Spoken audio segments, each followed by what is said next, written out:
qué significado tiene, qué alcances tiene, a quién beneficia, a quién perjudica. De todo eso vamos a hablar en el programa, así que anímense a quedarse con nosotros en Erimanchi. Para abordar el tema de los nombramientos a prefectos y subprefectos, vamos a conversar con un politólogo de la ciudad de Arequipa. Siempre nos gusta en Erimanchi poder abrir la cancha para escuchar las voces desde las regiones de los académicos, los intelectuales, los politólogos, la gente de base en regiones que tiene algo que decir en relación a la coyuntura de nuestro país. Nos acompaña José Luis Ramos, como les digo, politólogo de la ciudad de Arequipa. José Luis, ¿cómo le va? Muy buenas noches, bienvenido a Erimanchi. Muy buenas noches, un placer estar en tu programa y poder conversar contigo y a través tuyo con tu audiencia. Muchas gracias, José Luis. Varios temas que quisiera analizar contigo. En principio, sabemos que el gobierno ha dado por concluidas las designaciones de prefectos y subprefectos a nivel nacional. Desde tu experiencia y desde la experiencia de la región Arequipa, ¿cuál es el peso que tenía en los distritos y en los distritos más alejados, además, la figura de prefectos y subprefectos, José Luis?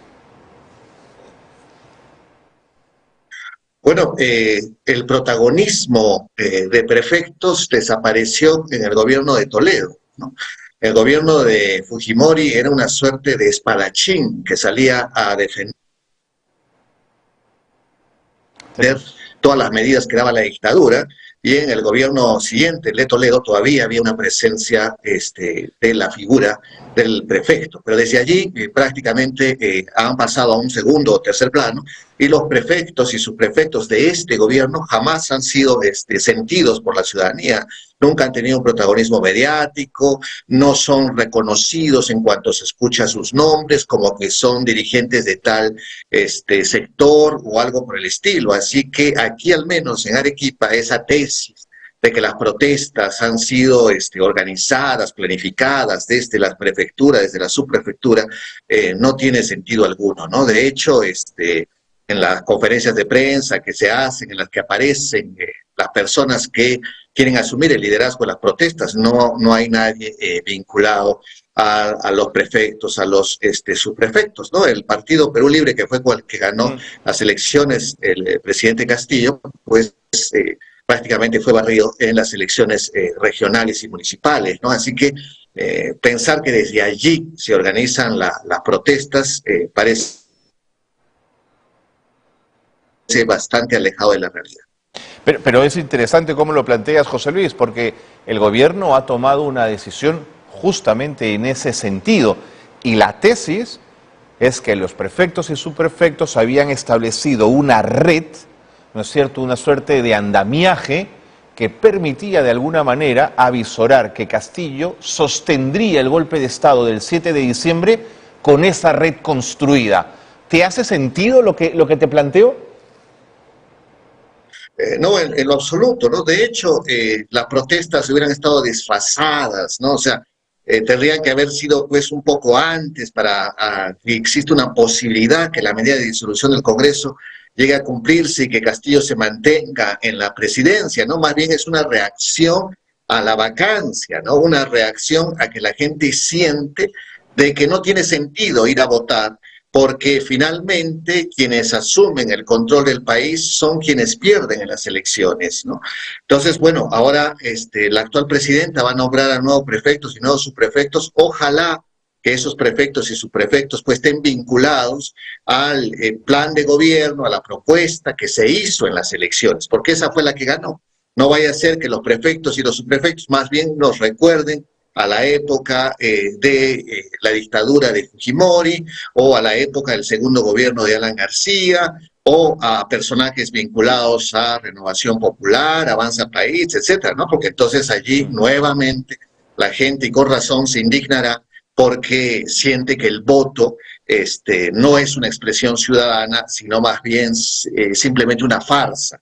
Y que luego de las elecciones el control lo tienen quienes siempre han manejado el país, independientemente de a quién se le dé el respaldo a través del voto popular. De acuerdo, José Luis. Ahora, desde el primer momento, antes de las movilizaciones que hemos vivido en las 2 últimas semanas, hasta casi la Navidad, la presidenta Dina Boluarte y su premier, Otárola, han defendido a la Policía Nacional. Y claro, es la defensa a la institución de la Policía Nacional. Pero mi pregunta va por este sentido. ¿Es una defensa de alguien que para gobernar en la precariedad en que se vive el gobierno de la presidenta Boluarte, por las condiciones que ya sabemos y de las que hemos hablado, crees que es un apoyo institucional real a la policía o es un apoyo en la medida en que necesita de la policía y de las Fuerzas Armadas para sostener el gobierno al 2024? ¿O por el contrario es un apoyo real a la Policía Nacional en la lógica de la necesidad que tenemos de esta policía para que controle el tema de seguridad ciudadana? ¿Qué perspectiva le darías tú al mensaje de la presidenta? Bueno, su mensaje está lleno de contradicciones, ¿no? Porque sin duda se acuerda de cómo era la Dina Boluarte de antes, ¿no? Pero de inmediato tiene que encarnar a la Dina Boluarte de ahora, ¿no? Y entonces, en primer lugar, quienes protestaban era gente asusada, ¿no? Ahora sabemos que es asusada por prefectos y subprefectos. Y ese término de asusar desconoce que la ciudadanía pueda protestar, ¿no? O sea, es un conjunto de gente sin convicciones políticas, sin capacidad de reconocer cuáles son sus problemas, sin posibilidades de plantear cuáles serían sus soluciones, y como no piensa, puede ser asusada. O sea, no ejerce la protesta de forma protagónica, sino como consecuencia de que otros la engañan. No tiene agencia, no se le reconoce su condición de sujeto. Eso siempre lo ha dicho la derecha. Ahora, escuchar a alguien que se dice de izquierda o se decía de izquierda que la gente ha sido asusada es pues bastante lamentable. Dijo también que esos asusadores eran pues vinculados a grupos violentistas, prácticamente terroristas, ¿no? Y quienes murieron pues eran pues de esa gente. Ahora se anuncia que se va a indemnizar a las familias, ¿no? Entonces, ¿cómo va a renunciar la derecha que aplaudía con cada muerte? ¿Se va a indemnizar a terroristas? Y eso le va a costar seguramente fuertes críticas del lado de la derecha, pero interesante eso de por qué hablamos bien o mal de la policía, la necesitamos, no la necesitamos, las Fuerzas Armadas, etcétera, y eso nos recuerda pues el allanamiento que ha habido hoy día en la casa del exministro de Defensa, Ayala, como él dice, en tono de burla, 1 año y medio después, ¿no? O sea, ¿por qué no se allanó su casa? ¿Por qué no se detuvo a los policías que supuestamente pagaron coimas antes, ¿no? Porque si se hacía eso, se corría el riesgo que los altos mandos policiales terminaran apoyando a Pedro Castillo. Ya no está Pedro Castillo, ahora sí los detenemos. Entonces tenemos una Fiscalía de la Nación que no actúa jurídicamente, sino con cálculo político, ¿no? Eso se hace cada vez más evidente y eso hace cada vez menos viable, no el gobierno de la señora Dina Boluarte, no la permanencia del Congreso, sino el sistema político peruano, ¿no? El problema es muchísimo más grave que la señora Dina Boluarte con el Congreso que tenemos, ¿no? El sistema político produce Pedro Castillo, produce Dina Boluarte, produce Toledo, produce Kuczynski, produce Vizcarras, produce Garcías y produce todos los congresistas que tenemos ahora y los que hemos tenido antes. Ese es el sistema político el problema. ¿Cómo cambiar de sistema político? Esa es una cuestión bastante compleja y que seguramente llevará mucho tiempo y que no estamos empezando a hacerlo porque las reformas de las que habla el Congreso son reformas para fortalecer este sistema político que ya es absolutamente inviable, no para renovar, no para reconstruir. El ministro de Defensa, Jorge Chávez, dijo hoy: haremos una reforma para que se pueda llevar a cabo el cumplimiento de las políticas públicas y de la gestión pública con la finalidad de fortalecer la institucionalidad de las Fuerzas Armadas y poder llevar a cabo el cumplimiento de su misión con el fortalecimiento de sus capacidades. ¿A qué tipo de reformas se puede estar refiriendo el ministro de Defensa?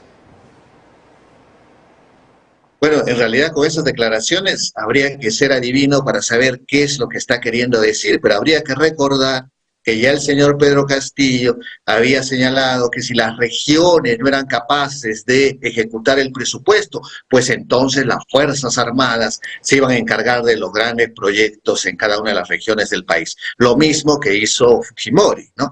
Para congraciarse con las Fuerzas Armadas, pues las hizo cumplir funciones que no tenían nada que ver con la razón de las Fuerzas Armadas. Entonces, aquí también podríamos pues estar pensando de que para tener posibilidades de que el gobierno tenga una cierta estabilidad hasta julio del 2024, pues es necesario establecer otro tipo de vínculos que no son los que actualmente establece la Constitución con las Fuerzas Armadas, ¿no? Y eso debilita la democracia, no la fortalece, ¿no? Estamos ante un ejecutivo y un legislativo que permanentemente petardea la democracia, ¿no? Este asunto de la SUNEDU que ha hecho el Congreso, esta barreta, esta leguleyada que ha hecho contra la SUNEDU, se puede tomar como un acto democrático. Se puede decir, tenemos un Congreso pues que se mueve dentro de la legalidad y la ley. Pero José Luis, cuentan con el apoyo del Tribunal Constitucional, ¿eh?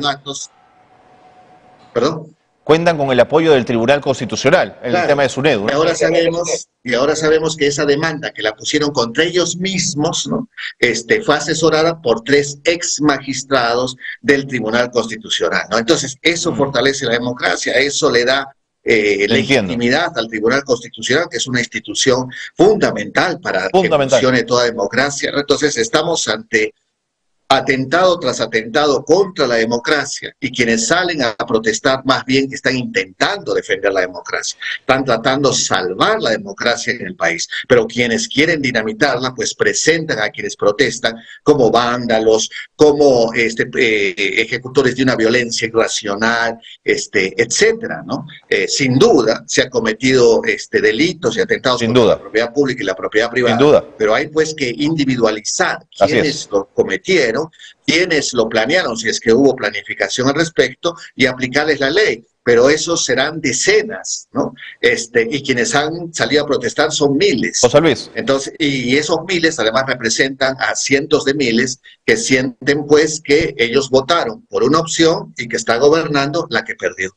José Luis, vuelvo a citar al ministro Chávez, que aseguró que la recuperación de la planta de gas en el centro poblado de Quepachiato, en Cusco, se realizó de forma pacífica. Eso fue lo que dijo el general. Se logró desalojar a las más de 100 personas en el lugar pacíficamente. No puede haber ninguna incidencia de un disparo, un tiro, ya que pudo generar peligro hacia la vida humana.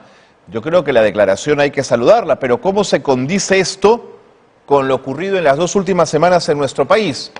En algunos sitios sí se dispara, en otros no se dispara. No termino de entender.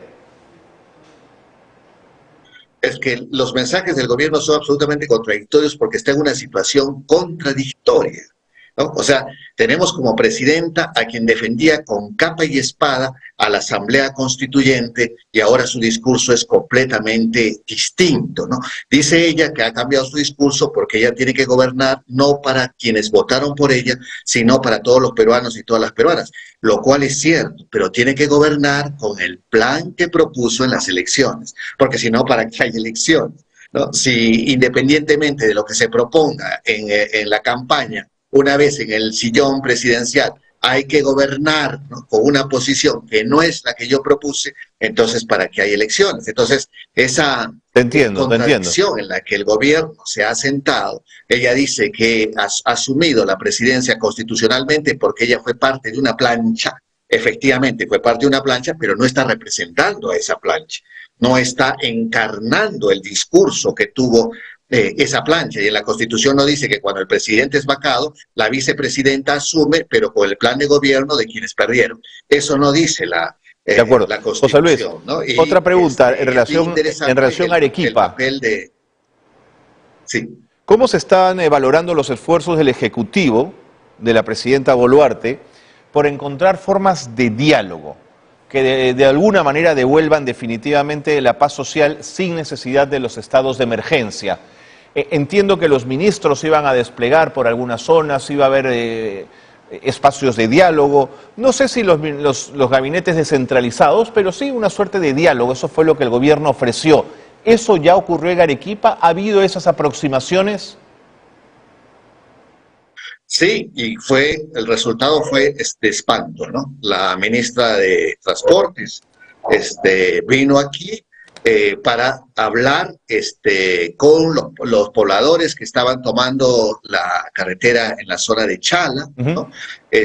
Supuestamente se iba a establecer un diálogo, y lo que hizo fue filmar un videoclip, ¿no? En la que se ve a la ministra bajando del avión, luego se ve a los otros ministros sentados a su lado, con quienes supuestamente se suponían eran dirigentes, porque no aparece su nombre, ni se les menciona, y dice, no, hemos venido a establecer el diálogo y confiamos en que la gente entienda, ¿no? Así concluye el videoclip. Unas horas después, las Fuerzas Armadas y la policía están desocupando, con el uso de la violencia legal, por cierto, pero violencia al fin y al cabo, la carretera Chala, y el saldo de una persona muerta por disparos, ¿no?, de arma de fuego, ¿no?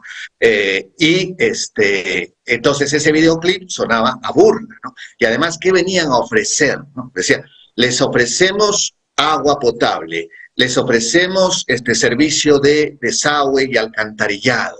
La gente está diciendo, nos han robado el voto, nos han engañado, tenemos un Congreso que no nos representa, queremos elecciones anticipadas, y el gobierno les responde, te podemos colocar desagüe, ¿no? O sea, es una burla. O sea, el desagüe, el agua, es sin duda urgente e importantísimo, pero ¿qué nivel de diálogo es ese si tenemos un interlocutor que lo que pide son transformaciones políticas profundas y la respuesta es te vamos a dar agua y desagüe, ¿no? Y la señora Boluarte, la presidenta Boluarte, sigue repitiendo insistentemente que lo que necesita la población son los servicios básicos, llevar agua donde no hay agua, llevar desagüe donde no hay desagüe, sin duda alguna.